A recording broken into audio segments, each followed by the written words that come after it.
So I'm Michael Alexander. Um, I grew up in Arkansas in Warren. Born in Little Rock, and went to school in Michigan. I work for Mercedes right now. Been there about 10 years. So that's just a little bit about, I guess, me right now. Okay. Yeah, go ahead. I'm Danielle Alexander, and I'm married to him. He's married to me, and we are. I am. I'm a stay-at-home mom right now. That's really interesting. Well, I'm a stay-at-home mom. Hold on, just a minute. You were making Go too much ahead. Go noise. ahead. Go ahead. Stay-at-home mom right now of four, and I am trained to be a pharmacist. So whenever I step out into the world, I will be a pharmacist. And yeah, so enjoying life right now. Things are interesting, but they're still good. For sure. So Dexter wants to know who's your favorite brother and sister-in-law, and Danielle, who's your favorite sibling? Oh, wow. It's a tough one. Can we get back to you at the end of this? Some There are deliberation. only two.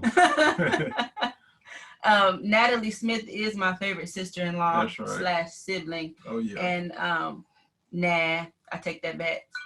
Ashley Alexander also. So, well, Dex, you can be our favorite in-law and sibling. You win. He wins. That's right. Oh, Okay, love it, love it. Okay, so let's get into this thing. How did you meet? all right. So, can I share my screen now? Absolutely. All right. So, let's go here. Uh, share. All right. Can everybody see it? Can y'all see it, Kim? Yes, we can see it. Yes. All right. Oh. So, Okay, so this is us. yeah. This is us. This is us back in college, and this is what us turned into. If you look to the right, those are our four kids, age 7, age 4, age 2, and 1. So if y'all don't know, we're busy. So if there are any little interruptions, please forgive us. Just roll with it. hmm So, Uh, yeah, I would just say, the picture on the left was when we were back in college. She went to Arkansas State in Jonesboro, and I went to college in University of Central Arkansas. So it was about, what, 2 hours apart? yeah. Yeah, about 2 hours apart where we was dating. So that was back in the college days. And then the one on the left, just to give a description, that's when I proposed to her. And we'll get into that a little bit, but that's just the proposal picture. Then the one in the middle is one of our photos when we got married. And then, as she said earlier, those are all our four kids right there on the right. So that's us, I would say. So Kimberly asked, Yeah. "How did we meet?" How did we meet? Okay, so let's go down to how did we meet. Mm. Do you want to go first, or you want me to go first? You go ahead. Okay, my version of the how we met. I've always known Michael, so that's just it. We're church kids, and so when we grew up, we were always going, to the fellowships and stuff like that. You know how we did. And so Michael's church would always show up at, similar places that we would show up. So we would see each other, and you had those little crushes, or the girls stayed in one section, the boys stayed in kind of in the other section. So um I knew who he was. And so according to him, one day he tried to talk, he tried to you know, say something. And apparently I was on my way to college and didn't have time. So what ended up happening was my junior year in college, Michael went home, and I was away, but he was a sophomore in college. I was a junior, and he went home and went to one of these fellowships. And my mom ended up having a conversation with his mom, and basically giving my number to Michael. Mhm. And he got my number and called me. And when I tell you, I was like, I don't know, it was kind of like an old friend, like an old familiar friend. We've been talking ever since. So that year, that was 2002, and we had our first date that November when we went home for Thanksgiving break. So we were looking back, y'all, that was 18 years ago. We're old. My goodness. So yeah, that was 18 years ago. And so this picture on the right, that's the movie theater that we met at to have our first date.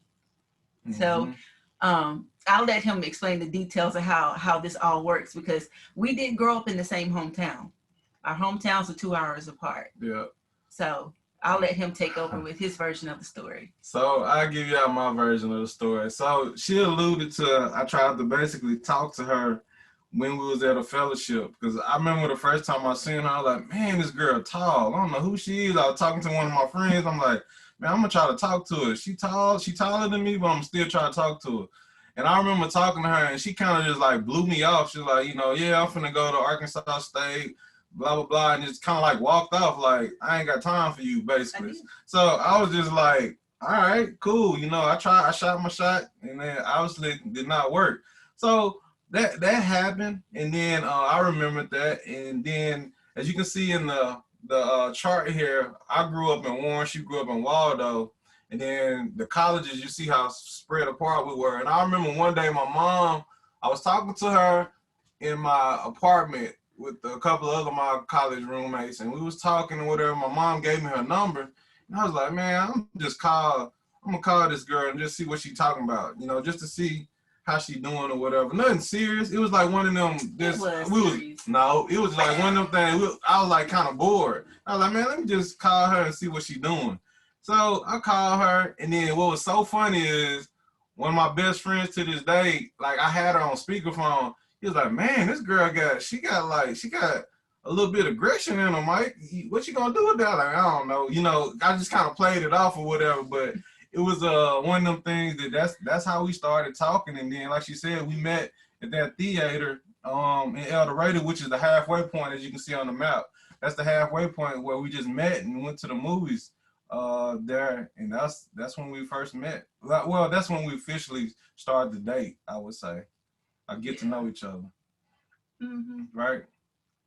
You should say who fell first. Who fell first? No, that was not one of the questions. Okay, yet. Next. Yeah. Okay. Okay, so the next question is, who fell first? No, I'm just kidding. Who fell first? Y'all, he couldn't even eat. Oh, here we go. Y'all know. Oh my goodness. And when you first date, I know how it was with her. I wouldn't eat in front of her. Like, I was like, I don't know if I was nervous or what, but I was like, man, I would like I remember one time I had drove all the way to her college apartment. Like, I got there and I was hungry, and she like offered me some food, and I wasn't like, no, tell the truth. Yeah. I cook. She cooked. I'm talking about peas, macaroni, meatloaf, cook, putting out my resume. Yeah. But I was when he got some McDonald's. I did. I like waited till after I left and was like, man, let me go get something to eat. I don't know why. Maybe she just had me struck like that. I was just like afraid to eat in front of her, I guess. But yeah. I cooked. That was funny. Yeah, she held that on me. So Danielle, you cook, you laid out a spread. This brother got there and didn't eat. How did you feel? I was full. I felt very full because regardless of whether he showed up or not, I was still hungry. And we were, had roommate style apartments. So there two were on one side, two on the other side. So there were three of us, kind of sharing groceries. So I was full. I didn't have to share. Yeah, she was eating. She was tearing it up. But it was, I wasn't offended. I just saw it as kind of like a shy kid. I didn't get offended by it. But I knew I had them. But I wasn't offended. Okay, so the next question is, how did you know that your spouse was the one to marry, the one to spend the rest of your life with, the one to have children with? How did you know they were the one? Well, we're gonna give you a little bit of a kind of a backstory. So that was the introduction. That was kind of like the how did you, we met, we dated for 2.5, maybe 3 years. About 2.5, 3 years. So 2005, wasn't it? Yeah. Yep, I think it was from 02 to 2005, right? So we were, I mean, I'm talking about, this was it. I mean, you couldn't tell me nothing, right? He was the one for me. Mm-hmm. And I just knew it. Mike was like my instant best friend. And the relationship, it was good, but we had a change of events to happen. Mm-hmm. So I was in my senior year of college. I had that situation where you think you're going to graduate in May, but no, you got to stay till December. And so I had to stay that extra semester to finish out some classes to get my degree. In the meantime, Michael moved. He was playing football in college, and then that didn't work out the way he wanted. So he ended up in Michigan, going to an engineering school. So this whole time, you know, we have our lives set and things are going to go the way they're going to go, right? And he moved. So that meant now we're not just 2 hours away. Everything has always been long distance, but this is like super long distance, right? Mm-hmm. And in that time, it just didn't work. We pretty much boiled it down to, you know, it was a lot of jealousy, a lot of, you know, tension in that way, a lot of insecurity. And if you can just imagine what you were at 19, 20, I guess we were probably about 22 at that time. Mm-hmm. It was a lot of, we hadn't figured ourselves out, so we couldn't be together as a couple. So that was a breakup. Yep. That was a falling apart. So 05, yep. February, I believe it was. Mm-hmm. We were done. Okay, y'all, when I tell you I was devastated, I didn't think, you know, the world was just going to spin anymore. You know, it was just over. So, you know, there's a time where you start thinking, okay, you know, people break up, they get back together, break up, get back together. That's fine. We didn't. There was no break up and get back together. Yeah. So I say by that August, we weren't back together, and it was my birthday. Yeah. And I just knew, you know, there was going to be some of this, let me get back with it before her birthday, and we didn't. I was devastated. I turned 23 in the fetal position.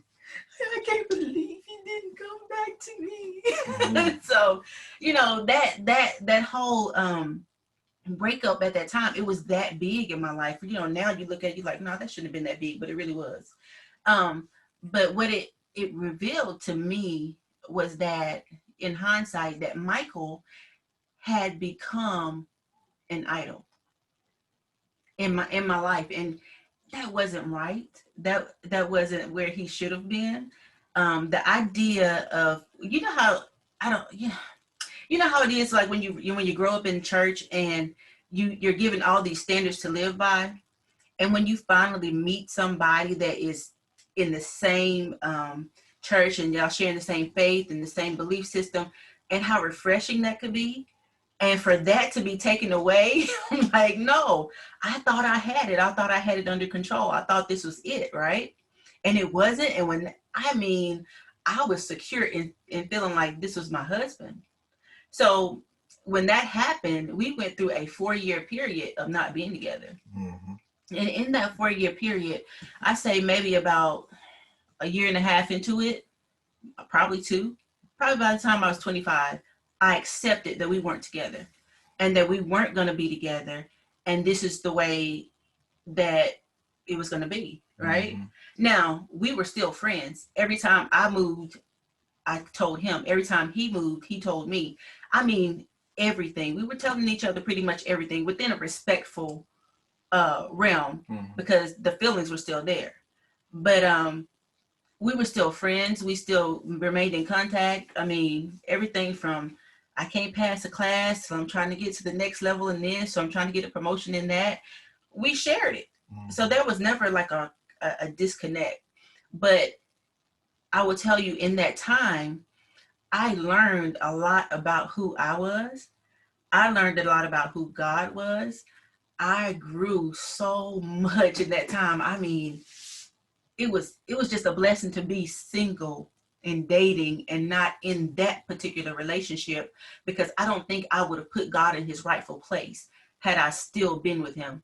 Not that young, not that in love, not that in like or whatever it was we were, but it was too much. I had fallen so hard that it had become too much and I couldn't see it. So God had to take it away. Mm. And so in that time, I feel like I grew the most when we were apart spiritually.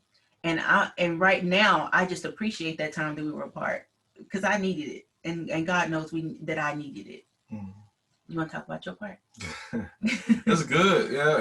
And that's right. You know, we would love to say we met and, you know, the fairy tale ended and we got married and all that, but that was not the path. That wasn't the path. You know, when I moved to Michigan, I would, you know, just being honest, I had a lot of self-righteousness and arrogance about myself. And I went out on the path and I just like, okay, she down there, I'm down here. I ain't finna do this long distance relationship. I'm out. And I just kind of did it like that, but we still stayed in contact. And I would say those 4 years, God broke me spiritually and broke me and molded me in a different way to really show me that I needed him. Because for a long period of time, I felt like I was my own person and I did everything and I made moves happen. You know, I made the job happen. I made the degree happen. You know, that was the arrogance that I had. And he really separated me to a point where he showed me, no, you got to depend on me, Michael. You're going to have to depend on me. And that kind of drove me away from Danielle being, you know, when we was younger, I was real insecure. I always questioning her, doing this, doing that, and not trusting and all of that. So I really think in them 4 years, you know, through dating, through being single and experiencing different things in life, I really started to realize, you know, I don't know, I'm jumping ahead of myself, that she was the one. That's when I was like, okay, God has broken you all the way down and showing you, hey, this one right here, this the one who's standing in your corner, even though you acting a plumb fool. You know what I mean? I'm talking about you acting a fool, and I will admit that I was out there acting crazy, and that our paths went different. We went really different, you know. And for 4 years, we stayed in contact. I would say that, and what I always would catch myself doing is she was the one I always would run to when something would happen, or some big event happened in my life, or something changed, or I needed help. I could be dating somebody, but still I was running back to her to say, hey, Danielle, what you think about this? What do you think? And that was a constant, even in them 4 years. Not saying we was together, because we was not together in no shape, form, or fashion. She put her foot down on that. I would say that, because I thought I could just jump back in when I want to. No, it didn't work like that. You know, it was one of them things. She was like, Michael, we not together. We not together. So I would say it was a very hard learning experience in them 4 years for sure. But it helped mold me into the man I am today. I wouldn't take it back for anything, because it broke a lot in me that needed to be broke. But you know, I think what the big thing is the reason why you couldn't do the jump back and forth and be inconsistent one way in, one way out. Mm-hmm. I think it's because I had been strengthened. And by the time you wanted to play the peekaboo, come back in, come back out game, God had already helped me into seeing who I was. He already helped me into seeing my value. So I wasn't allowing it. I had a set of rules. I had a set of standards. And I had accepted that we weren't going to be back together, right? So there was a list, and everybody had to kind of check the list, and you had to go back in the pool with everybody else and say, hey, does he do this? Does he do that? Does he do? And no, yes, no, yes. And it was a hard list, but I had to stick to it. Yeah. And I had to have a little bit of discipline to be able to stick to that list. There was just straight up character that I was looking for. And if it wasn't there, then I just wasn't going for it. Yeah. You know, so I think that was one of the big things that we all should look for. And I'm not saying have this list of he's got to have this, and this type stuff, material things. I was looking for I didn't even understand it when I was saying it at the time, but this is just what I was saying. Can he raise my sons? And I kept on looking, and if it wasn't a man that I thought could raise my sons, we don't even need to talk. I didn't have, a lot of time to waste. So that was one of the things. There were many, but I felt like when you showed back up, you showed up as a person who had yourself together, and you showed up as a person who didn't have a whole bunch of hang-ups about yourself that you be passing on to somebody else. Like, how you have to deal with your own junk, like that insecure. That's right. If I would have taken you back and you had all that insecurity that you didn't take care of, then I didn't want you to pass that on to my sons. I get it. So there was just a lot of things that I had been shown. And granted, I was a little ignorant still in that, because I think some of it was arrogance. Like, I got myself together. You ain't marrying me. Yeah. How dare I? But that's just where I was at 27. Yeah. But to showing back up, I had to have a different set of standards. We had to have a different game to play. We had to have different rules, because again, I had already been shown that this had been made an idol in my life, right? This relationship, this idea of this relationship. So I had to come back with a whole nother set of standards. Mike tells me about the time he said, I got a new car, right? Oh, man. And so he shows up at the movies, because I got my new car, I got my dream car. And Mike shows up and he's like, yeah, let me test drive your car. No, you ain't driving my car. Who are you? Shot to the heart, like a punch to the face. I'm like, man, I can't even drive the car no more. God, what is this, man? And it was simply just me. That little thing was just me saying, no, I'm gonna keep this to myself. Like, you're not gonna enjoy all the pleasures of getting to know me as if you're my boyfriend. Like, we have to make sure that we're gonna actually be somebody. And it was just something as simple as saying, you can't drive my car, knowing he drove all my hoopties before. But this time it was, no, you're coming back different. I'm coming back different. So I'm not going to give you access to every part of me. That's right. Just trying to have a little bit of a boundary there and show him that I wasn't scared. Hey, and I would say that those, I wouldn't call them shots, but those boundaries made me respect her in a totally different light. When I seen that, I was like, oh, wow. I thought I was like some king and you just run everything around you. And she showed me real quick, like, nah, you're not finna run this. And I was like, my respect level went up higher. And I started rethinking some things. Then I was like, man, I thought I had it like that. And it was like, nah, you don't got it like that. I'm like, okay. She in a different headspace now. So I got to come at her totally different. And that changed my whole philosophy and how I even communicated with her, because I'm like, okay, she got this wall up, and you want if you try to step over that wall, you better come correct, because you're not finna just be dancing on the wall and jumping on and off of it when you feel like it. You know what I mean? So my respect level went through the roof with that. Even though my pride was hurt, but I think that was good, because God, I believe he used that to keep showing me, Mike, you're not what you think you are. You're not what you think you are. So. And I think even the point of, I can remember we started spending holidays together again. That was in 2009, yeah. And you know how you just kind of like ease back into something? You just kind of like, hey, we've been hanging out this long. We're back together now. You have to ask me to be your girlfriend. Yeah. And I have to say yes or no. Like, I want an official, I wanted everything official. I didn't want to assume that anything was whatever it was. I needed that for myself. I needed to know that this was official. I needed to know that this is where we were.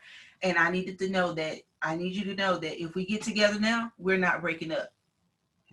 There's just no breaking up, because this is it. This is the final step. Like, we're not breaking up. So if this is what it is, you have to officially say, will you be my girlfriend? Because I'm not going to assume I am any other way.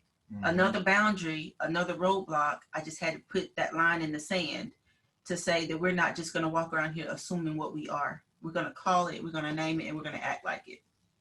And and my fellas out here know, you try to keep that line blurry.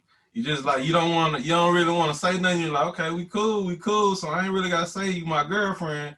so I can come back and say, hey, I ain't never say you my girl. Man, she made that line clear real fast. So I was like, okay, I can't blur that line like I thought I could. You know, where it's like, oh, we hanging out, so that's cool, we dating.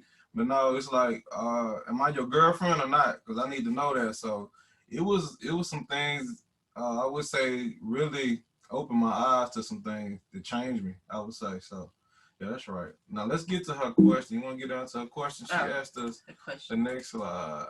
So when did God reveal to you that your mate is the one? I'll let you start first. And then I'll Mine is get short into it. and Yeah, simple. go I've ahead. always known that he was the one for Oh, me man. from day one, from Mm. hello. Really? No, but well, Yeah. it was natural for me. Okay. Like, remember when I told you it had become, it was so natural and so free flowing that it had just become the number one thing in my life, right? Mhm. And it shouldn't have. So I was, you know, googly eyed and all hearts from day 2 or 3, maybe week 1. But I just knew like this was it, because that came from at that time, that came from the little girl falling in love, you know. Oh, he's always the one. It just makes sense that we're together. But later, I will say this, I knew that we were serious, and I knew we were on a path, but I really wasn't thinking that we would get there, you know. I had to have a coworker tell me, like, no, you do realize he's about to propose and y'all about to get married. I said, no, dude, we'll get married one day, but we're not those kind of people. You know, we're show up at the courthouse one day kind of people, right? We're not.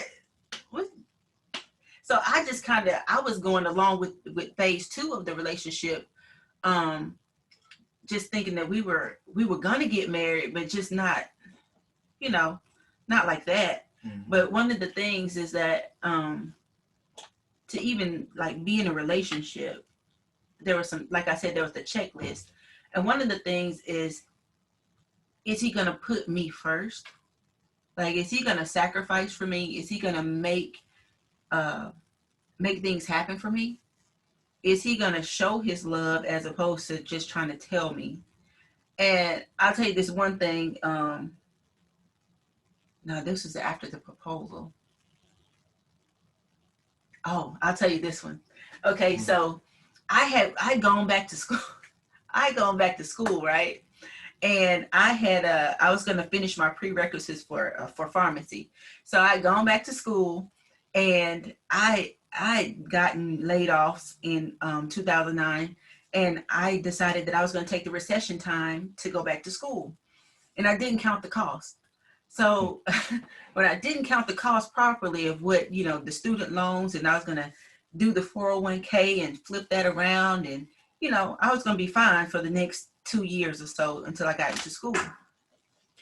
Y'all, I didn't count the cost, and I was out here penniless and proud.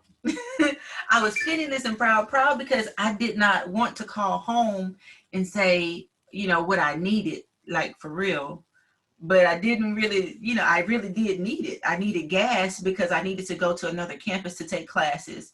I needed to eat. I needed to still pay car payments. I still needed to pay rent. And the money was real short. And he wanted to see me. I wanted to see him. And I was like, I don't have money. I'll rent you a car. Well, I don't have this.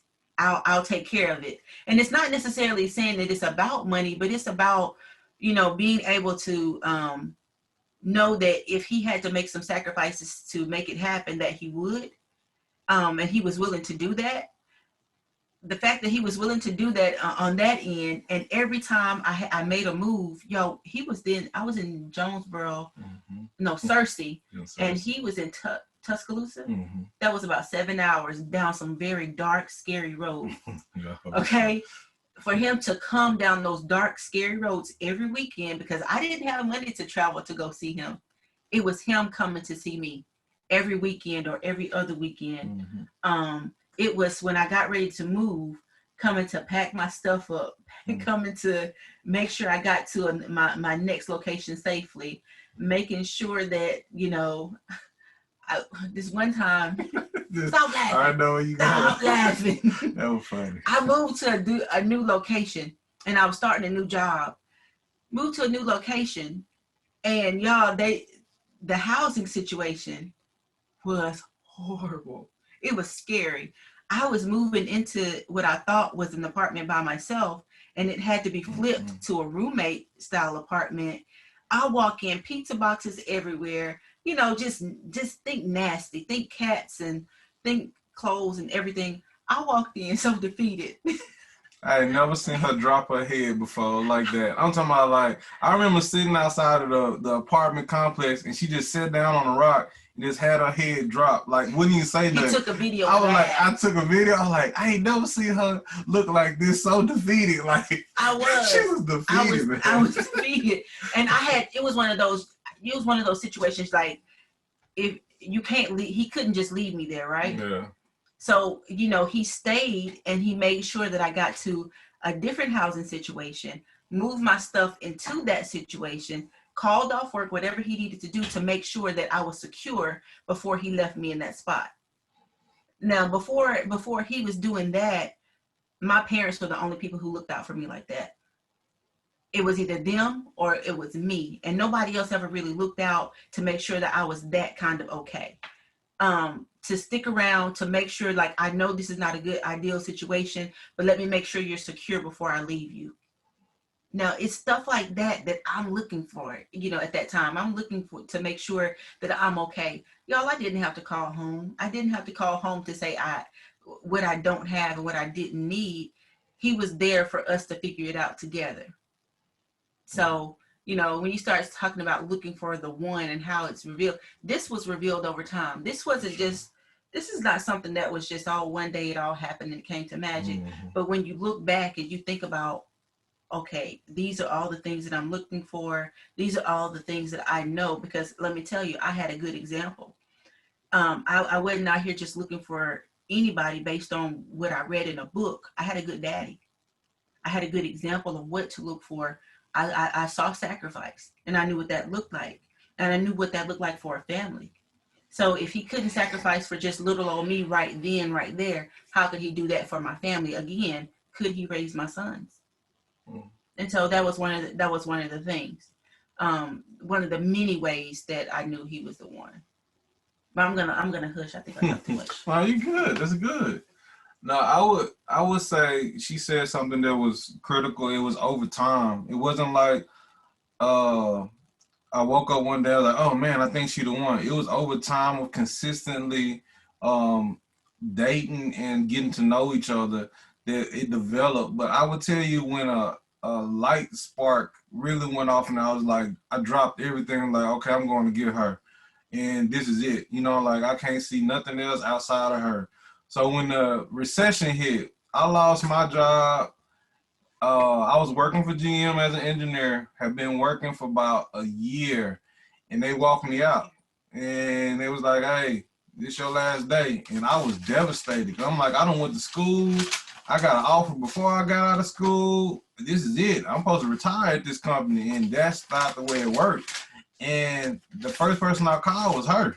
And I was like, hey, I just lost my job. And I'm like devastated. And she was like, yeah, well, I pretty much just got laid off on my job too. So let's talk. I was happy. And she was happy. And I'm like, I was like, oh, she they let me go. Oh my goodness, I can do so much stuff. I was like, why is she excited about losing the job? But I started talking to her then, and then over the next couple of months without a job, you know, going down to the unemployment office, trying to get food. Like, I was in a place I had never thought I'd see myself. But the whole time I'm talking to her and she encouraged me, hey, hang in there, stick with it. So I moved to Alabama, got a job in Alabama, came to Alabama, and like the first week on the job, I got to swine flu. Like, this was back when the swine flu was big. I got the swine flu. So I'm sitting in this hotel room in the fetal position, just like, I'm finna die. Like, I'm finna die alone in this hotel room because my stomach hurting, I'm sick, I'm throwing up all over the place. I'm like, man, I'm gonna die alone in here. So I called her and I'm like, Danielle, I really wanted her to come. I was like, I really need you to just come and try to take care of me, but we wasn't in that headspace yet. We were just like really starting to just talk a little bit on the phone, and she was like, nah, I can't come right now, I'm doing this. So I was like, man, all right.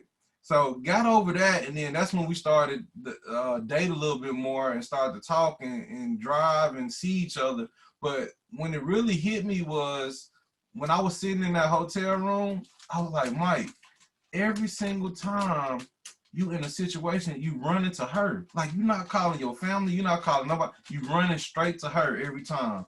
What is that telling you? You know, that's telling you she is the one. It was like God was saying, Michael, this whole time I'm trying to show you, this is the one who's in your corner, who got your back no matter what. When you sick, you down, you ain't got no money, you lose your job, you struggling in class, you know, and when I was in college, Phys 2, never forget it. I could not pass this class. I took this class like 3 times. Called Danielle, she helping me with the homework, she helped me with everything to try to get through this class, and I'm just like, out of all the people, why is she the one who's helping me to graduate from college? And we ain't even together. You know what I mean? So it was like, with me, it's really who is that person that's got my back no matter what, and God keeps kind of like pushing them in your life and saying, look, Mike, it's right here, it's right here, she the one, she the one. Nobody else measuring up, she the one, she the one. And then I finally just, it clicked, and next thing you know, I was buying rings, going to meet her parents. She ain't know none of this was going on, because Danielle, like she was saying, she's not that, she was one of them type that it wasn't even on her radar. Like when I proposed to her, it was literally was not on her radar. It wasn't like she was like, oh man, I think we finna get married in next. Like she We ain't wasn't that kind of people. Hey, she wasn't never like pressuring me or asking me like, man, what you think about marriage? You know, we've been together about 5-6 years now. Like, what you think about family? What you think about kids? Like, she was never pressurizing me in none of that. So when I basically proposed to her, she was caught completely off guard. Like, she didn't know what happened.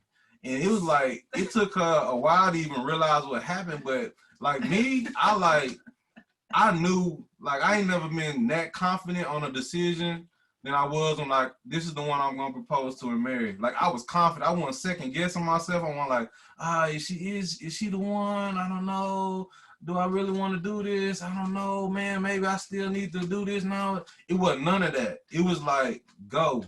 And it was like, this is it. And I went like, I dove in, and I would basically say I ain't jumped out of the water since, because it was like one of them things that it was like, yeah, exactly. It's one of them things like once I jumped out the cliff, I was like, I'm off now. It's over. So Yo, he was buying the books, you know, talks about marriage, what couples need to know when newly engaged.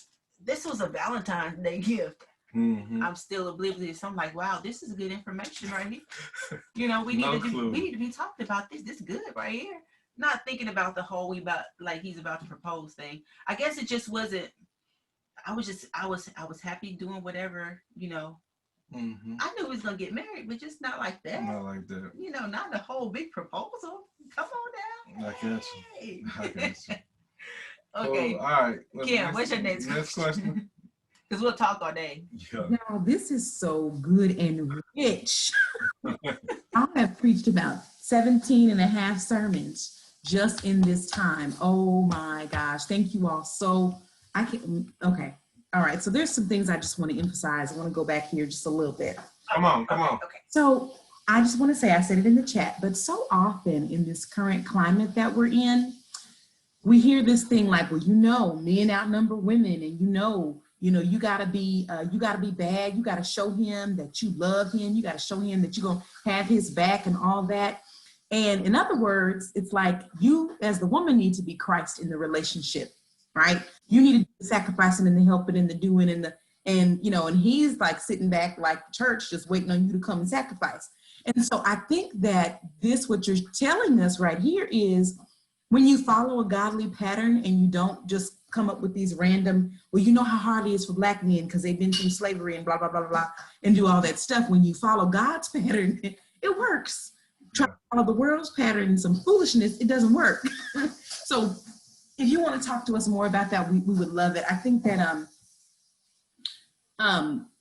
we have been talking about, do men in Christ truly know how to honorably pursue and be like Christ in the dating phase?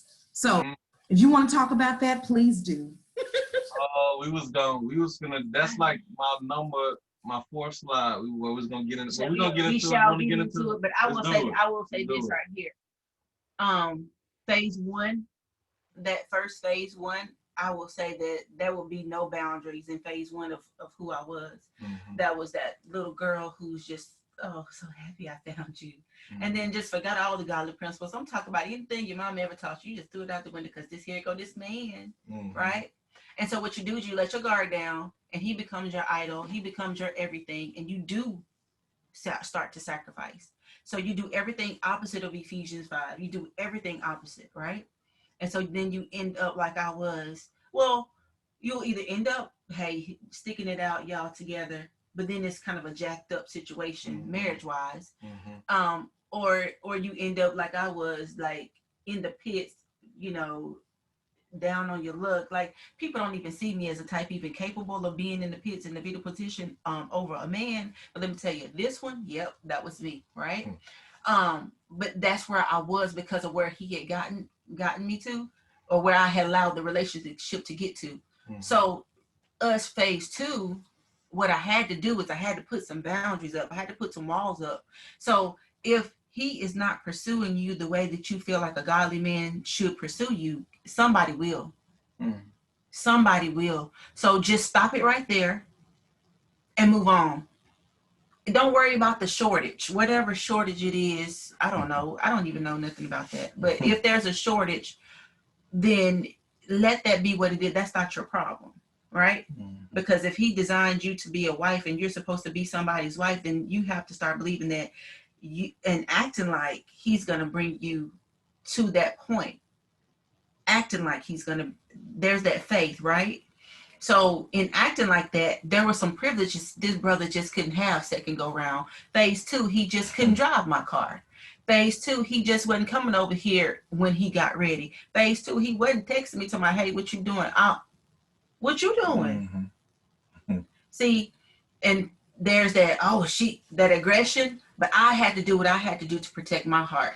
I had to do what I had to do to protect what I knew to be right. All right?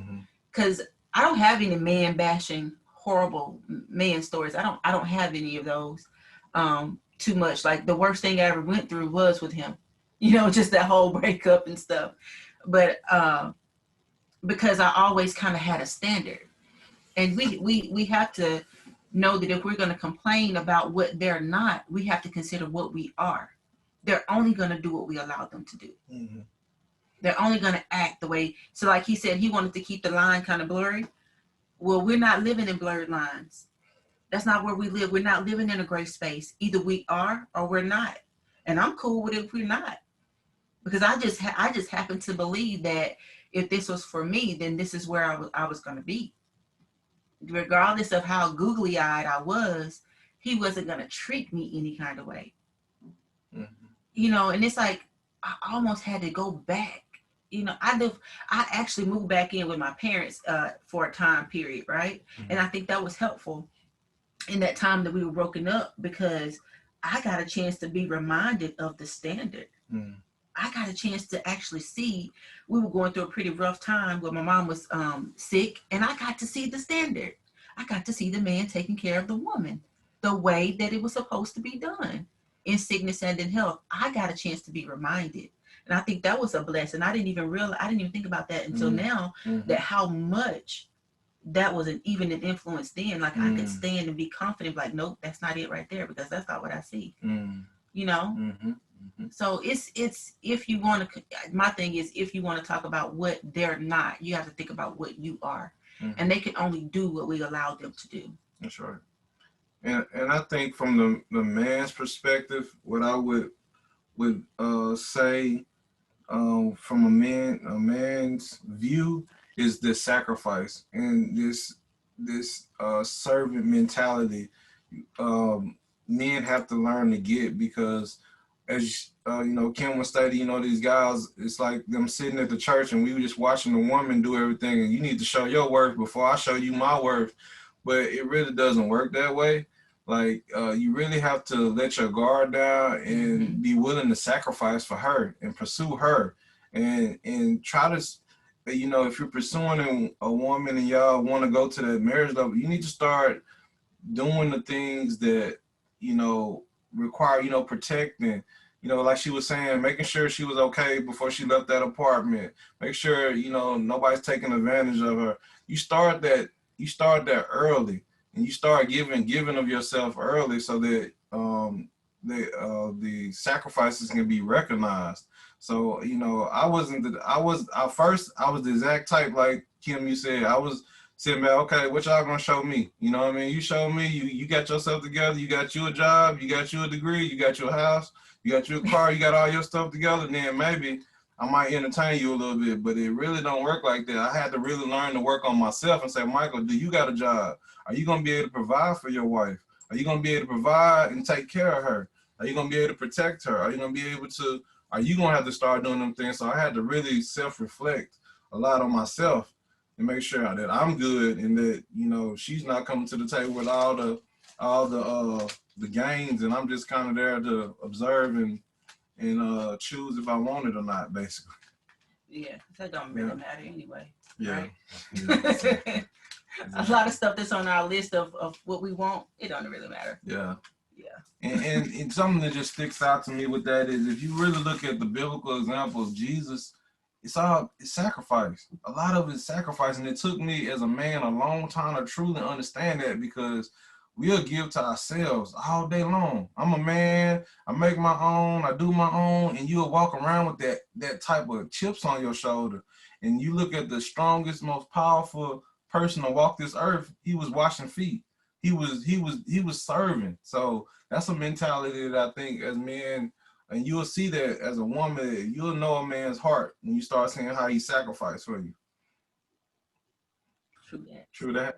Write that down. You will know a man's heart when you start to see how he sacrifices for you.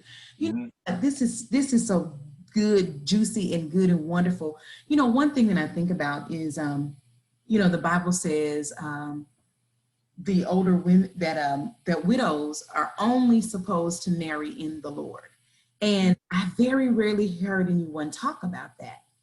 One thing I think about is, you know, so often when we talk about in the Lord, we talk about, well, is he baptized? Is he baptized? And that's not in the Lord. In the Lord is someone who is actually exemplifying the fruit of the Spirit. It's not someone who is here, believe, repent, confess, be baptized. It's not someone who is, we do these 5 acts of worship. No, God didn't say nothing about no 5 acts of worship. What did he say? What'd you say?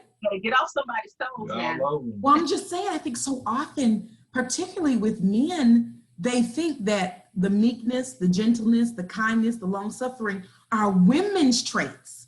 Like, women are supposed to be this way, and they're supposed to be defending the gospel and being a leader. No, you're supposed to lead in being meek and gentle and kind. Like the fruit of the Spirit needs to come out in you, because if it doesn't, you're not really in the Lord. So when I think about that, I think about so often we as women can be desperate and also be beat down. Like I know a sister, a loving, wonderful sister who is sound in doctrine, has this philosophy that once you're past a certain age, you're now on the clearance rack as a woman, and then you're in the yard sale as a woman. And so it's almost like you need to lower your standards from God's standards of him being sacrificial like Christ.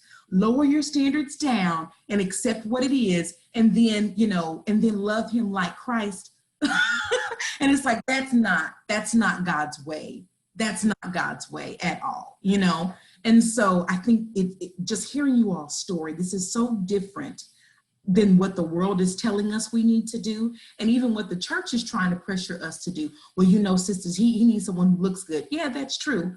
But that doesn't negate the fact that God calls him to sacrifice, right? So anyway, I'm sorry, I'm on a soapbox. Let me stop.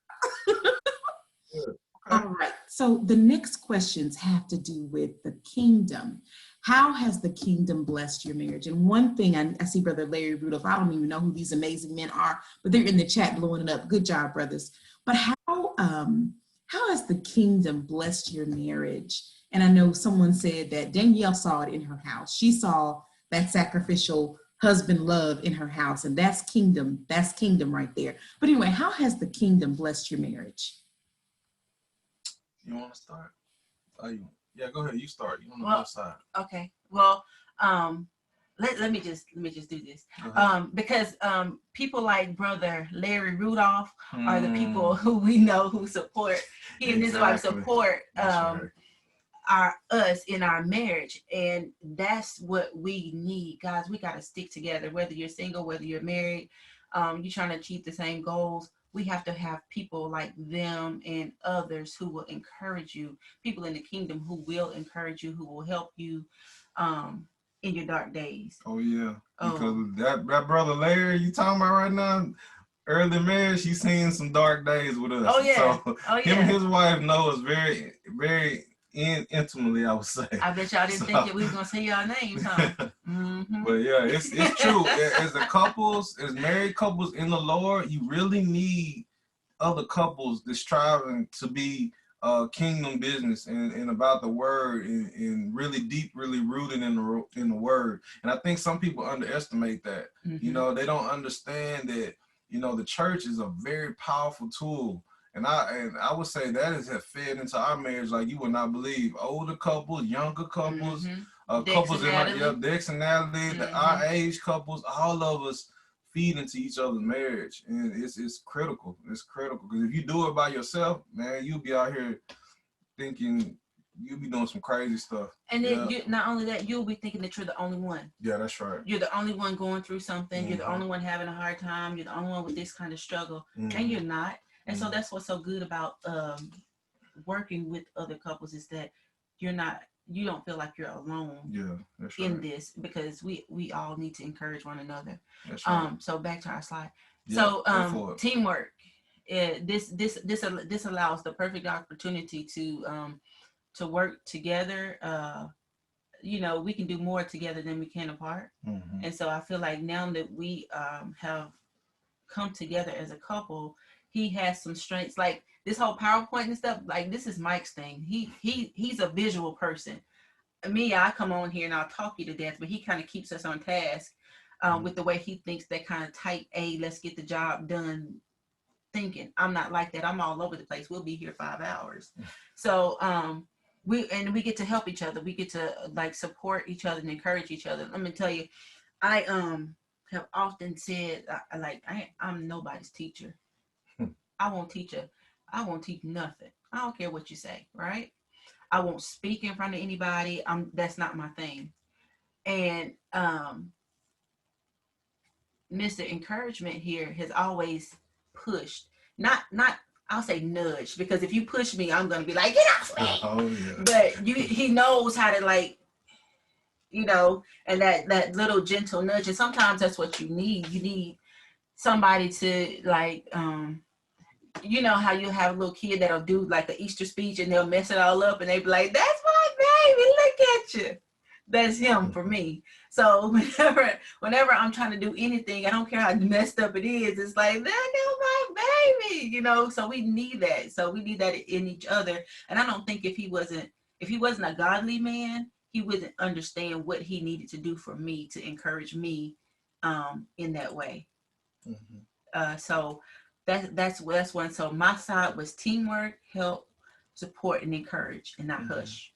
Yeah, and you know, good points that she was bringing out there. And you know, for example, she did her first speaking engagement a couple of months ago with the women, and that's like totally not in her wheelhouse. Like she would tell you all day long, I'm not a speaker, I'm not gonna do that. She'll decline it left and right. And Yes. One of them things is I was just like, but I know you can do it. I know you got it in you. So I think that was a ministry jump for her to say, oh, I can do this. And it was grueling, but she got through it. She got through it. It was many nights of just me and the kids and no sleep and her up to 4, 5 in the morning studying. And it was one of those things that I think to this question that helped bless our ministry that me and her could work like that. And then I think from my side, you know, children, you know, that she has given me, and well, the Lord and her have given me basically have changed my whole philosophy of life and how I see things and how I operate when I deal with people. You know, children can teach you a lot with patience, long suffering, a lot of these characteristics that you seen Jesus exercise in his life, you'll have to exercise a lot of that when you get children. So I would think that's his blessed patience. That has blessed our ministry big time, because I'm able to talk to people who have multiple kids. I have one kid, because now I'm like, okay, I know what you're going through. If you know, I see somebody struggling in the church or at worship with a kid, I'm like, I know what you're going through. Hang in there. I can encourage them in a different way now. So I think that's marriage has blessed our ministry there. And then, you know, since me and Danielle been married, I would say she has pushed me and supported me to do next level type of things that I never would have seen myself doing. For example, teaching the kids Bible class, or teaching the adult class, or even preaching my first sermon. That's things that I would not, if it wasn't for our marriage and how we talk with each other and we encourage each other, I don't think I would be doing those type of things. So I think our marriage has also pushed me to different levels in the ministry. Even when you're tired, or you know, some days I'd be like, man, baby, can we just cancel? Like, can I cancel? But she just be like, life. exactly. She'd be like, nah, we got to keep going. We got to keep going. You got to keep going. Keep working. It's God's work. You got to keep doing it. So I think marriage and that has really been a supportive and helped change my life, you know, there. So, and then another one I put down was, and this is one of them things, that this is one of my downfalls is, and this is where she comes up, she has a really open, giving heart. And like, when it comes to like my house, like letting people come in and stay in my house, especially during, you know, these COVID times and this type of thing, I'm like, man, no, don't bring people in this house. But when somebody really needed help at some point and get out of a situation, she was like, Michael, we got to do this. You got to take the risk, and we got to do this because this person need help. They need help. You can't shut up everything and not, you know, minister to people and help people because of your fear. You know what I mean? So I think that if we weren't married, I would have chosen done a different path than what she helped me pursue. So she helped me open my heart to really have a more care for people, especially when it comes into letting them into your personal space. Because I was really one of those type of people. I didn't like letting people into my personal world too much. So I think that's where our marriage kind of balances each other out and helps in the ministry big time. So that's all I got for that one. Unless you got anything We're staying else. on task. Amen. I'll check the chat now. Amen. Okay. All right. And then the last question was, any advice that you have for them? Y'all have already given us so much, but any advice for single Christian women, single Christian men? Okay, let me go to the next one. Desiring marriage. Our marriage. Okay. Go ahead, Dad. You sure? Yeah, go ahead. You Okay. Well, for people desiring marriage, my first question is, are you desiring marriage, or are you desiring a fairy tale? Are you desiring what, you know, the Facebook post, look at us, me and Bay vacation, boo thing, whatever you want to call it, whatever you see, right? But what you don't see about marriage is you have to have your heart set to serve. You really need to consider that when you're saying, you know, I really desire this. No, you don't. You don't really desire what's under here, what's under this wrap, right? You don't desire what's under the makeup. You don't desire what's behind this screen, right? So know that I would read about, like, in Ephesians, what the man's role is supposed to be. I would read counts of what women are doing in the Bible, because these servant acts are what you're going to be doing. That's what it's about. And when you you have to have that heart that's going to love to serve somebody else. Are you the type of person who can submit? Could you submit in a situation? I'm gonna tell y'all something. They say, yeah, that's so. See, me, that was something that I had to learn and practice over and over again. I had to study, and I had to keep studying and then restudying and then still studying to make sure that I keep my heart in the right position, right? You can't just see a couple and say, oh, that's goals right there. You don't even know what they're going through. You don't even know what they have to deal with. Now, I don't want to present that as if marriage is a drag. Had I known this would have happened before, we would have gotten married on day one of phase one, right? But my heart wasn't where it needed to be with God. My mind wasn't where it needed to be. So he had to take me through some dark places, some valley places, some hurtful places, some strengthening places, some relationship building places with him before he could bring me to this. So don't desire the fairy tale. Get to know what it is about when it comes to marriage, and make sure you're prepared to be sacrificial when it comes to a lot of things, whether that be sleep, whether that be goals. Now, we had career goals, right? Yeah. We had career goals. We had some of us had fitness goals. All kinds. We had some good fitness goals. Yeah, and then we got married. And then we had all this stuff go on. So you know what? We still have goals, but those goals have been adjusted. Big time. So be open to change. That's Be right. open to adjusting those goals. Like one of the funny things that I think that they did to us on our wedding day was on the video. The videographer was like, "Where do you see yourself in 10 years?" Oh man. Yeah. And the stuff that you would say, and then look back, like we're not even 10 years in, we're almost to 9, and looking back, and we're just tickled. We just one of the goals I said have 6 kids, right? And so we're at 4, and I hope we don't make it to 6.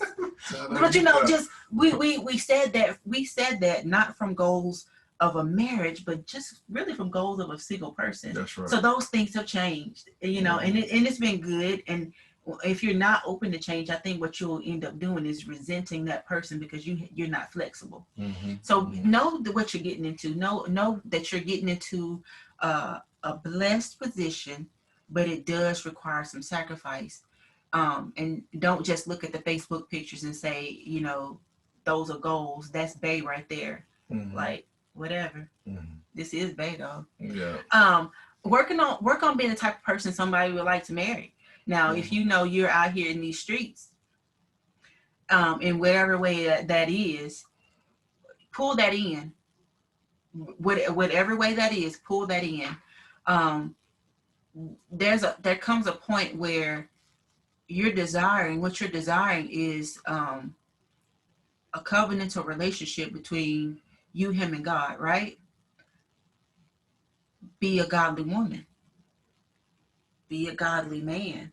And if you don't know what that looks like, or if you don't think you can arrive there on your own, get you a support group like this. Get you somebody who can help you in that way. Because I'm gonna tell you, all the degrees and money and anything else that you think that you need to have, all that's good, and I'm not talking against that.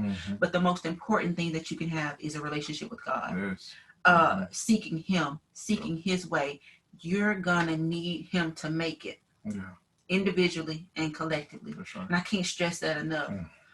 When I was walking in that 4-year separation, that was my God strengthening time. And I fight to get back some of those feelings and some of that time that I had to spend with him, and some of those studies that I was able to do in that time. Because I'm telling you, when I walk out of this room in there, that is not going to be any study time or any God time or any sit down focus time until later. I could select any time of the day to restore, renew, and refresh myself in this season. So spend this time with God, get to know him. And my last thing is learn to be content. Be content in whatever season that you're in, whatever state you find yourself in that's biblical. Be content.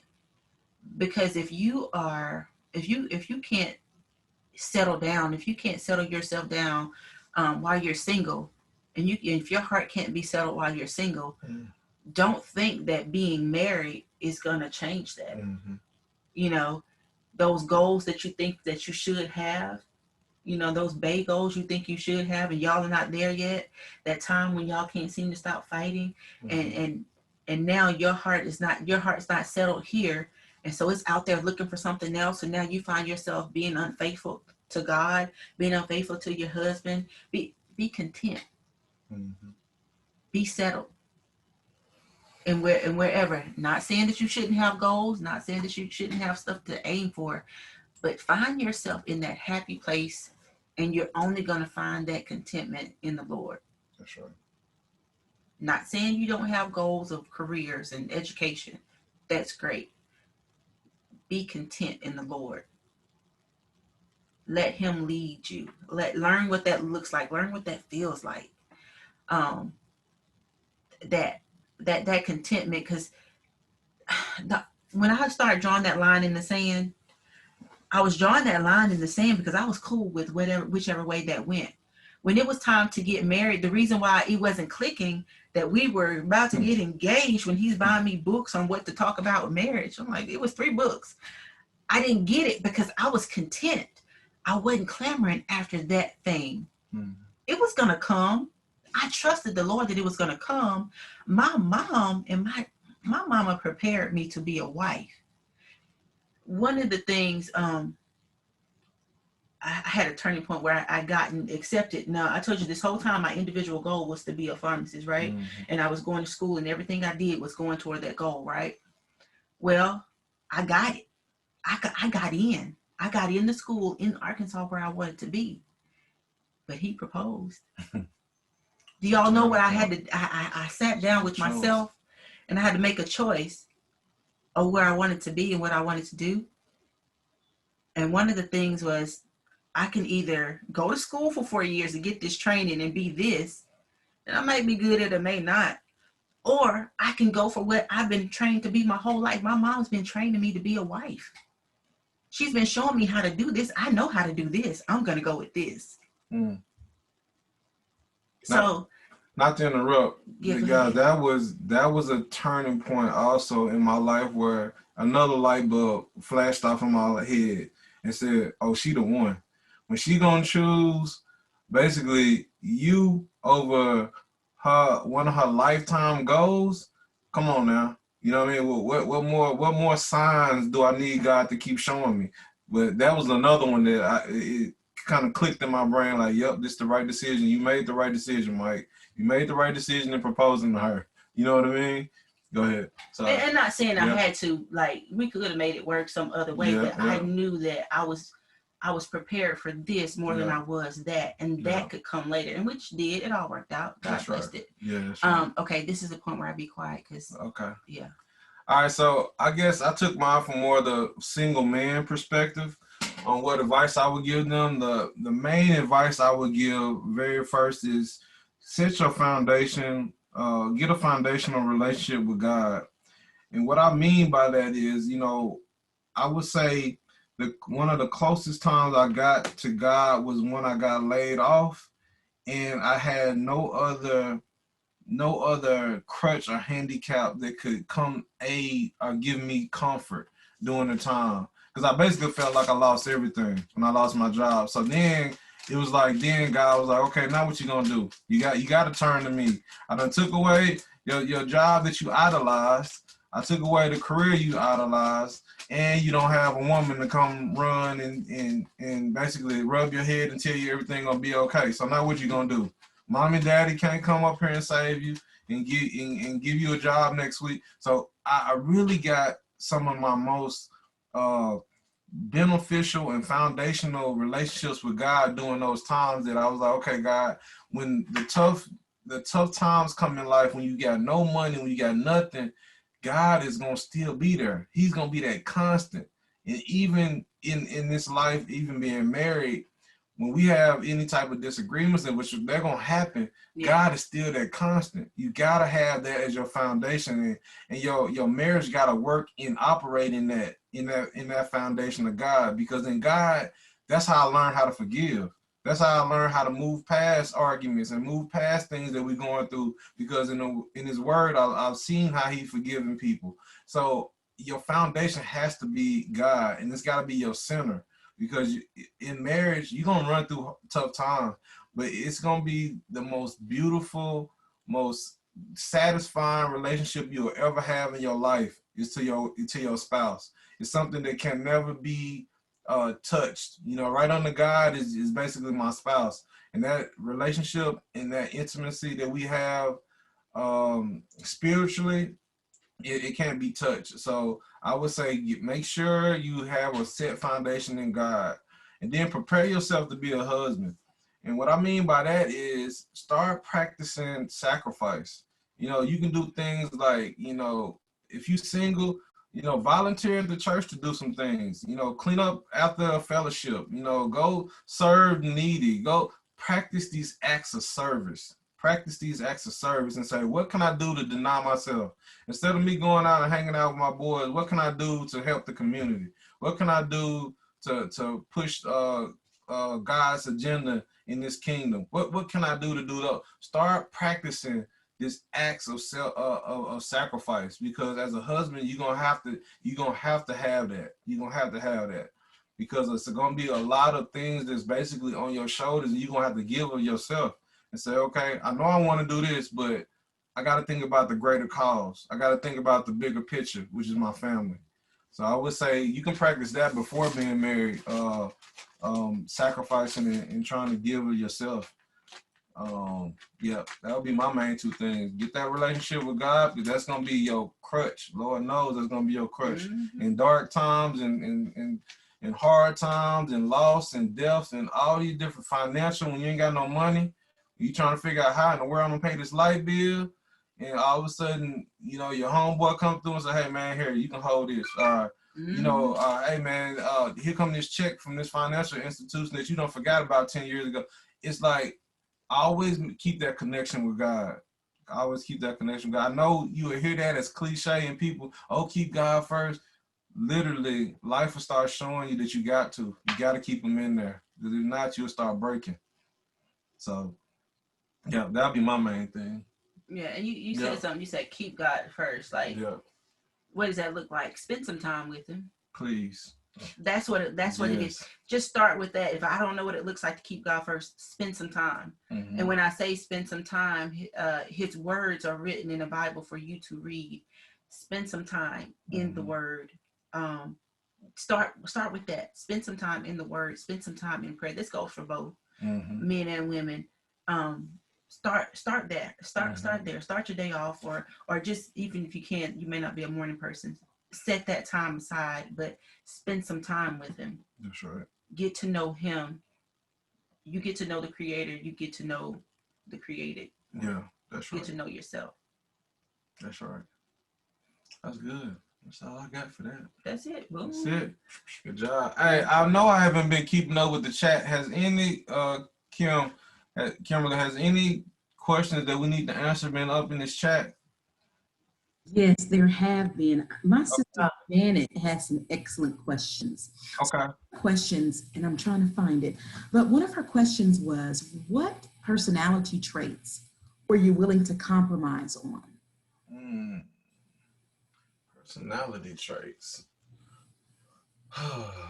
I would say, for me, it's some things that it's like hard lines in the sand that I'm not willing to compromise on. If your personality trait is the one that I really don't like getting up going to church, I really ain't feeling this church thing, I really ain't trying to have no relationship with God, like I gotta draw my line in the sand on them type of traits. That's one thing that drew me to her. Was I knew her dad, I knew her mom, I knew she grew up in a Christian background, so that's one trait I didn't have to worry about. Like, I'm not gonna have to question that.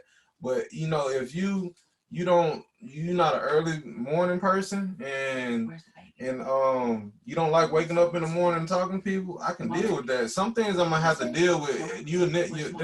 There is no perfect person, I would say, but you have to look at yourself and say, okay, what am I willing to accept, and what am I willing to draw the line in the sand and say, okay, this ain't gonna work, because I can see long term what's gonna happen if I accept this trait.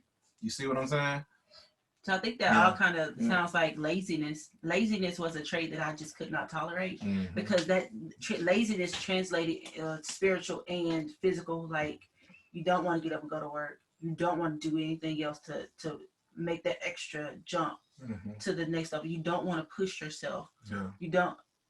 Michael pushes himself so hard that I really had to hold him back. Like he's very inspirational in that. But laziness was something that I would spot it a mile away and I would run for the hills. That's just because that it affects so many parts of your life. I hope that answered that question. Okay, Jen, I'm so sorry, sis, but you're gonna have to come. I'm looking in the chat trying to find your other question. But if you could just come off of mute, Janet, and ask that other question that you had. I have a question. Can you hear me? Yeah, go for it. Okay. My question is, we all have our own love languages. So, how did you all, particularly in the dating stage, teach each other about your love languages without putting the other person on defense?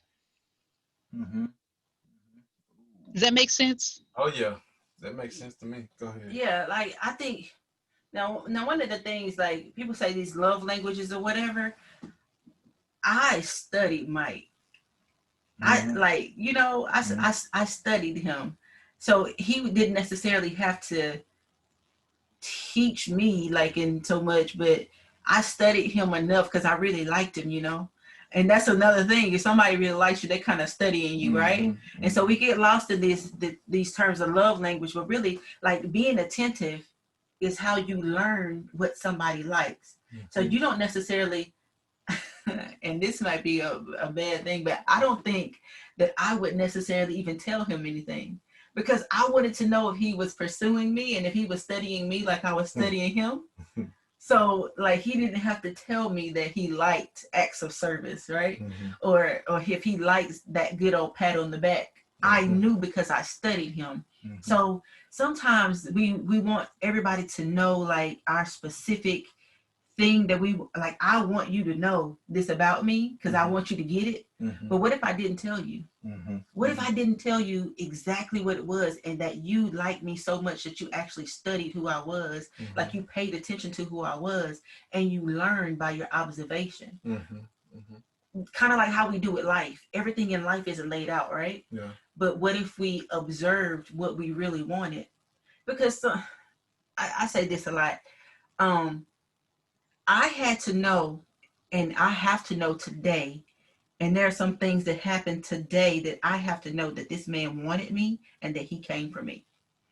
Because there are some of those fights that you have, you'd be like, why am I even here? Like, what did I do to deserve this? You don't even want me. And you're like, I know he studied me. And I know whatever my love language is, because that changes, honey, let me tell you, it will change as you change. And I needed to know that this man is studying me to the point where he understood my needs, what my wants, my desires. So I knew he wanted me. So on those days when it's that bad, when I'm just like, I can't stand him, you know, when I'm having those moments, I know he wants me. I know he studied me. I know he came for me. I know he did the work that it took to get to know who I was. So if he doesn't get it, I'm not, call me mean, but I'm not the type to lay it out there. I'm not going to tell him what it is. Now, we're in our marriage, you know, if there's something, because right now we ain't got time for no games. We got too many people to feed. We got too many baths to give. Listen, I need this act of service today. Yeah. I need this affection today. Now, today we may talk like that, but then I needed to know that man was studying me. I needed to know he not going to get my love language unless he studies, unless he finds it. Because I was that kind at that time. So I say, sometimes you might need to like hold up on just delivering all information and let them study you, let them watch you, let them understand who you are. That might sound like playing games to some people, but that's just my perspective. It's just, I needed to know that he wanted me enough to study me that much. And I would say to the love language, and what's weird, we went to a conference probably 2-3 years ago, and that's the first time I ever even heard of 5 love languages.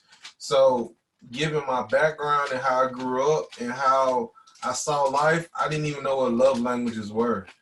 And so I would say in dating, to what Danielle said, you study that person. You study and you start doing, and you know, I'm a type of person, I start doing experiments. Okay, let's try this and let's see how that works. Oh, she really went crazy when we did this. Okay, back in my mind, keep that. You know what I mean? Oh, she didn't even really, she kind of like brushed that to the side like nothing really happened. Okay, that didn't work that time. So it's one of them things, you study a person and you really see when their eyes light up. When their eyes light up when you do certain things, and then you kind of start to learn them. But it's really just like she said, it's one of them things you really got to study the person. And then what I also notice about love languages, they change with your seasons of life. Because what, you know, be honest, what my love language was when I was in 21, 22 years old is not the same as it is right now at 30, 36 or whatever I am. Yeah. What are you 37? 37, whatever I am. That language starts to shift with life. So I would say just study the person. Like I said, study somebody that I'm pursuing and I'm really trying to go to that level with. I'm gonna really observe their behaviors and I'm gonna really try to see and figure out what makes them tick. It's red. That makes sense? It's okay. Turn it off. I have a question. Yep. It's CC. It's just my hair is crazy, so we're not putting my camera. We don't do that. I'm not like Danielle. I can't put a scarf on right now. Anyway, Danielle. CC, you breaking up? You're breaking up. You're getting ready to become a pharmacist. Can y'all hear me? Now we can hear you. Start over. Yep.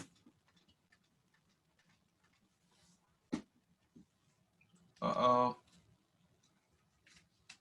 We can't hear you. We still can't hear you, CC. Well, this is awkward. I hate y'all. Can y'all hear me? This is James. What's going on, y'all? Speak Hey. for it, James. Lord. I'm trying to figure out what she wants to. Listen, can you hear me? Am I good? Yeah, you good. Okay. Okay, cool. That's funny. So you were mentioning that you were getting ready to go to school and, you know, go after your pharmacist ambitions.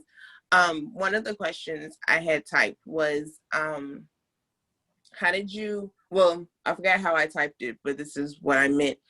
Was there ever a time where, because mind you, Danielle, you were saying that you were focused on yourself and that, you know, you knew it was going to come, you didn't pressure about it or anything. Was there ever a time where you were like, no, I need to continue putting me first and then it will happen? Like where was the balance of focusing on yourself without, or There no? was no need to consider him and all that he had going on unless there was a move to go to the next level. So while I'm not going to consider moving to Alabama or anything else unless there's a reason to, right? So I was just going to go on with my life. Like we were cool with the travel. Like we were good. Mm-hmm. We travel every weekend. One person go here, one person go there. We're cool with the long distance, right? And so I just kept on with my life. Like the only thing that changed was the fact that he proposed. Mm-hmm.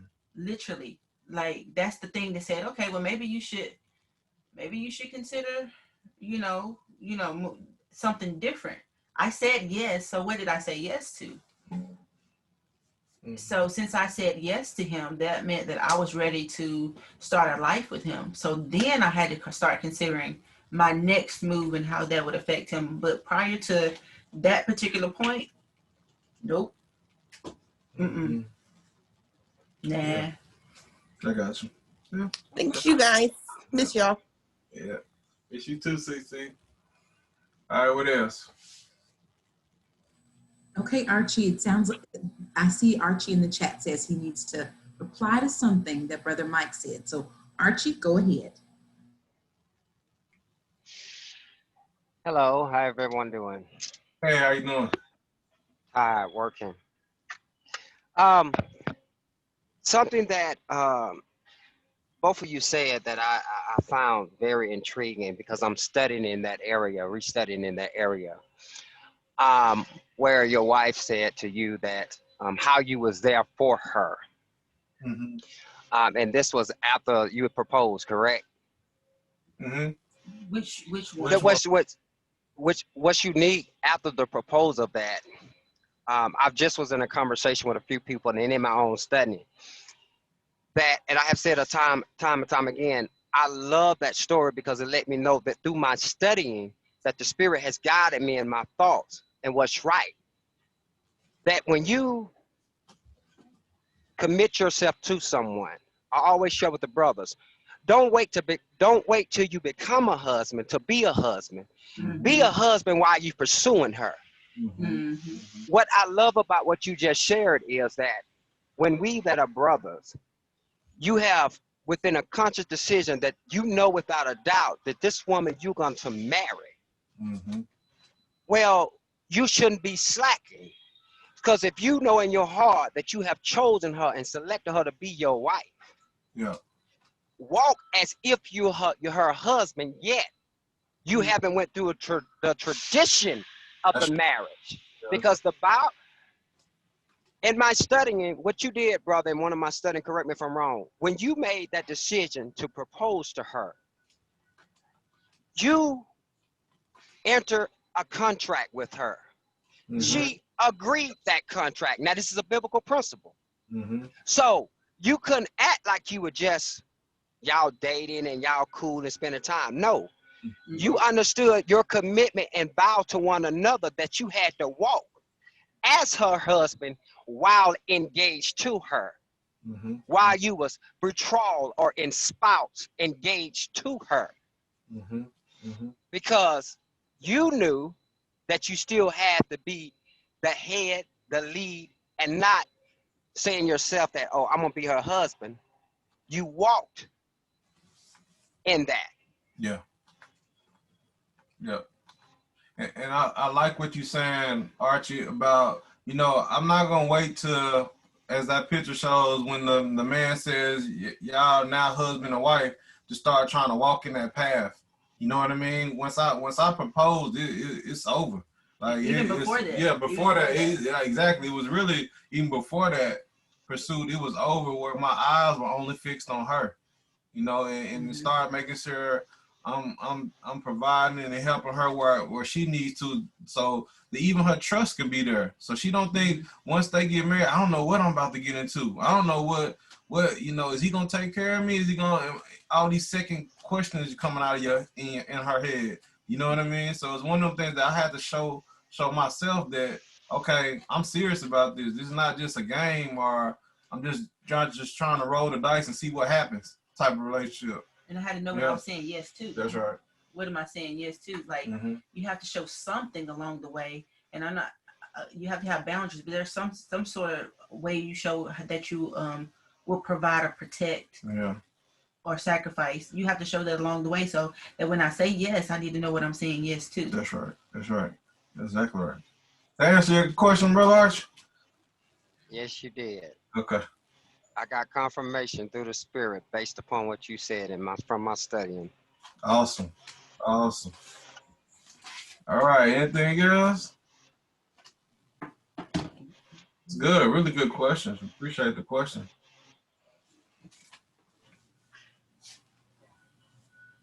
That's it. All right, y'all. This has been so I do have one question, y'all. Come on. Brother Mike and Sister Alexander, I heard y'all mention that y'all had kids. How do you know when it's time that you're done, or how do you know that? If I'm sorry. Friends don't ask friends questions like this on this. I like it. That's a good question, though. That's a great question. How do you even know when to start? Hey, you don't. It's all God's timing. Y'all, if we had our own way, our first kid would have been our third kid. It's on God, Larry. All I can tell you, man, it's really on God, man. It's truly one of his things where you gotta just trust that he's gonna make happen what's gonna happen, and you kind of gotta trust in him that his decisions are right. So that's my answer for it. But you can pray for what you want. You can pray for what you want, but sometimes he'll change. He'll do something different. Right now, Lord. Not now. That's right. That's true, Larry. What we're saying is just, man, it's really on God, and that's where the way I look at it. It's on Him and His timing, and I just gotta walk in His will. And if His will is for me to have 10, 15 kids, what can I do? You saying that out loud. I know. When you say that out loud, He hears you. I know He does. He does, don't He? No, Lord, do it in your time. That's all I can say. Oh, Lord. I got my own selfish ambitions, but I really gotta trust Him. Thank y'all for answering that question for me. Appreciate that. Yeah, we're gonna get you later. I have a question. Go ahead. Was there ever a season that you all had where there were challenges and somebody wanted to walk away? How did you all overcome that? Ooh, I like that question. Ooh, you want me to go first? Ooh, Lord, how Let me much? just let me. You want me to sum it up? Go ahead and sum it up. The first 2 years were the toughest 2 years. Toughest 2 years. The first 2 years were tough, and when I say tough, I'm talking about hard. And I'm gonna tell you what made them so tough. We had our own plan, and we had our own way, and we had our own agenda. Okay, we wanted to do it our way, and no compromise. No compromise. No, just no give at all. You know, it was just, we were just rigid, and that's not how you can't be like that in any relationship. So the first 2 years were the hardest 2 years, and this is the best thing I've heard lately. I'm trying to learn how to be his wife. He's trying to learn how to be my husband, and we have to give some grace because we're both trying to learn. And that was the best thing I heard pertaining to like the beginning of marriage or even marriage period. Like, we're both trying to learn how to do this. So we didn't know what we were doing. And you remember when I said earlier that in phase 1, I knew about God, but for some reason you came along and I just got googly eyed and lost my way. Well, same thing happened the first 2 years of marriage, right? I just forgot that, you needed to study that thing and stay in that word and keep, I don't know what, I mean, we went to church. We good church going folk. Yeah. We go to church. We thought we were doing the check mark, church Wednesday, church Sunday, anything in between. Good. And with that, religious lifestyle led to a lot of problems. Big time, yeah. With just religion. I'll put it like that. Religion only lifestyle led to a lot of problems. So I'll say this, if you are new and about to enter into something and you have something, don't forget that you need to consult God when it comes to you as an individual and you as a couple. I think we just kind of got off track. Yeah. And when we got off track with the individual, we got off track. Y'all, it was ugly. I'm talking about I'm getting in my car driving off type of like, man, I'm done with this. Like, I told you ain't gonna leave me. I'm like, man, I'm in jail. I done messed up. You know what I mean? I felt like I was in jail. Like, man, I done got in this contract. I can't get out. You know what I mean? It was like, it was tough. And to be honest, the way it really turned around, she hit it dead on the head. We was religious. We'd go to church all day long. Oh, yeah. Check in, check out, check in, check out. And none of the word was sinking in. When none of the grace coming in, when none of the forgiveness coming in, when none of the y'all are one, y'all on the same team, none of that wasn't coming in. It was like two individuals like, dude, I've been being myself this whole time. You've been being yourself the whole time. Like, somebody got to break. Like, it's always got to be a winner and loser. And that was the mentality our first 2 years. And then, like I said, as we started to get turned back to God and say, okay, how is this thing supposed to work? And to be honest, the thing that broke me was I had to give up myself, feeling like it's always about me. I literally had to say, Mike, you got to quit thinking it's always about you. Everything ain't always about you. And then that's when, and this is something that one of my elders taught us all the time, that you can't outgive God. And when I hear that, I can't, if I'm giving of myself to Danielle and she's giving herself to me, and we trying to outgive each other, that's when the thing starts to work like it starts to flow fluidly. Once you start to try to outgive and sacrifice more than the other to each other. Because then it's like one of those, it's like an equation. It balances itself out. But when one is always looking for self-fulfillment or the other one's looking for self-fulfillment, it's very difficult to work as a team. And marriage is very hard when that type of attitude comes in. And that's our experience. Yeah, it was to your question, it was times, yes, we wanted to walk away and call it quits, but we still hung in there with each other and start turning back to God and start actually letting his word get into us and actually putting it into action and not just reading it or hearing it on Sunday and dumping it when I get in the car. Yeah. And even now, if I'm missing that time with him, I'm gonna start having problems. Yeah. It's just the way it is, because I forget to be gracious. Yeah. But thank you so much for answering the question. If I can have a follow-up question with that. Come But then on. how do you all have disagreements without gut punching each other? We are one. If I punch him, I punch myself. What person does not love themselves? If I hit him, I'm going to hit myself. So everything that I make him feel, when he feels that heaviness, when he's embarrassed, when he feels like a loser, when he feels like, you know, when I'm making him feel his worst, I feel that too. And I would say one of those things in just our past, you know, you get in these heated arguments, and when you start seeing, you know, tears falling or something like that, that's when you have to start realizing you hurting yourself. And then your love got to kick in then, like say, man, I can't keep going to this level. I can't be arguing to a level where she's in tears or I'm so mad that I ain't talking to her for 3-4 days straight or a week, or I'm running around the house not speaking to her and doing all these type of malice things to her to try to make her feel my pain. And then I realized, I'm like, you just hurting yourself. Like, you literally hurting yourself, and you're not gaining nothing. What am I gaining by walking around here acting like, you know, I'm mad at you and I ain't got to talk to you. I don't need you. I'm a grown man. I've been living by myself longer than I had with you, so I don't need you. That type of attitude, which in the first 2 years, I had that attitude, man, I don't need her. You know what I mean? I've been out like here by tears, y'all. The tears would not affect him. I was hurt by the fact that he wasn't hurt by the fact that he made me cry.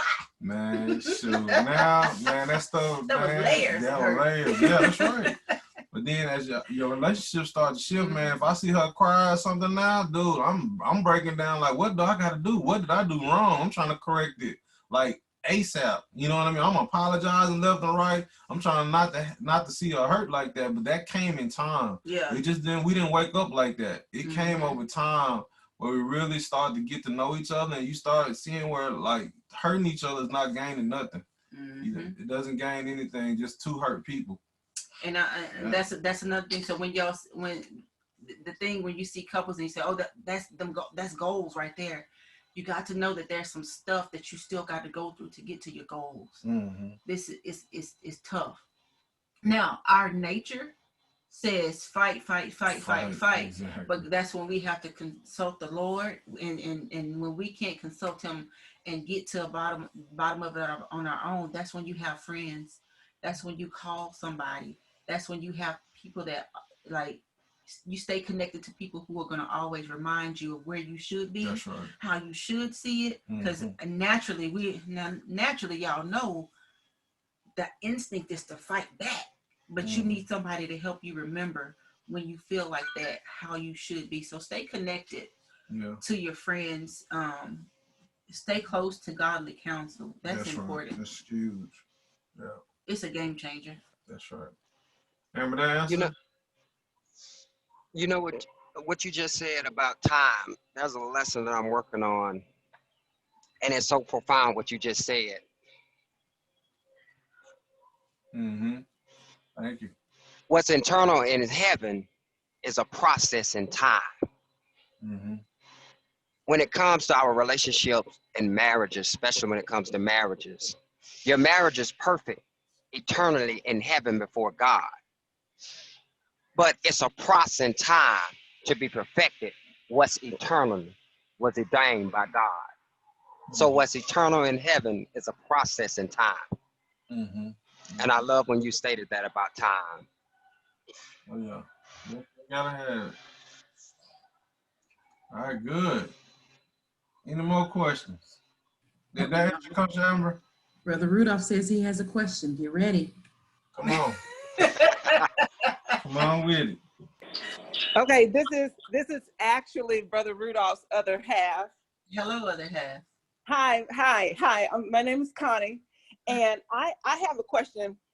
You guys just mentioned something about, you know, when you get in those tough times that you have, you know, godly counsel.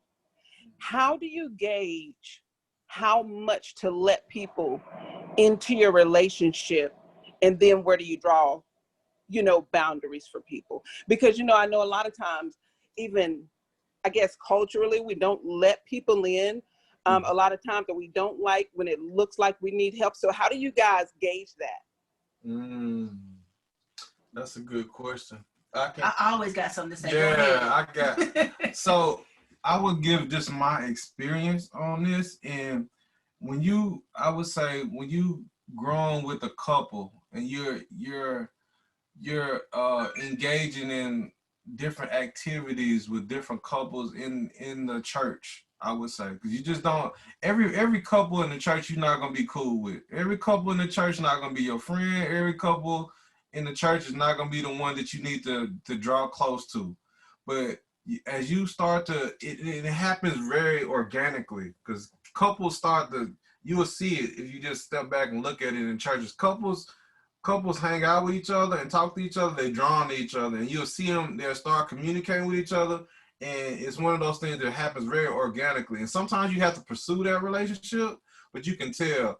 But what I feel is for example, with Connie and Larry, so as we have grown in our relationship, you will know when you can completely let them have everything, and then they're not gonna be no prejudging. There ain't gonna be no, oh man, you did my boy wrong, man, and she should have did this, and when I see her, I'm gonna be acting like this. Now it's none of that you can gauge as you start to open up some.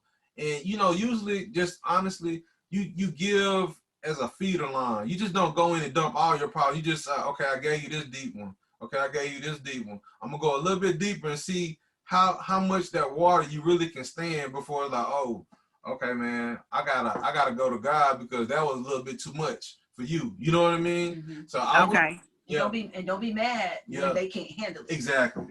You know, might not be the couple for that particular problem. That's right. Right.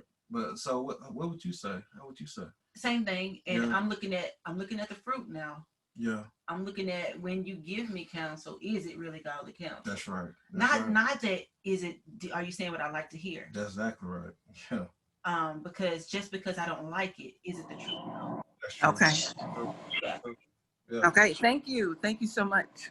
Okay, goodbye, Connie. What else we got? Good question. Really good question. How did your communication style change over time? Ooh.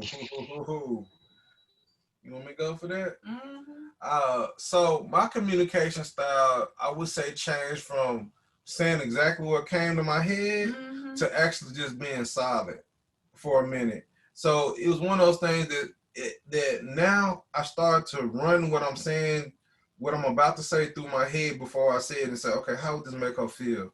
If I tell her this, would this make her feel like she's less than? Would it make her feel like it's disrespectful? Would it hurt her feelings? And then I started to communicate. So I would say I became slower to speak, and then I'm more of a process, because it's a game now. I mean, it's a dance you gotta play, because that slow to speak stuff sometimes can cost you, because they kind of like, man, you need to say something. You can't just sit there and be quiet. So it's a game.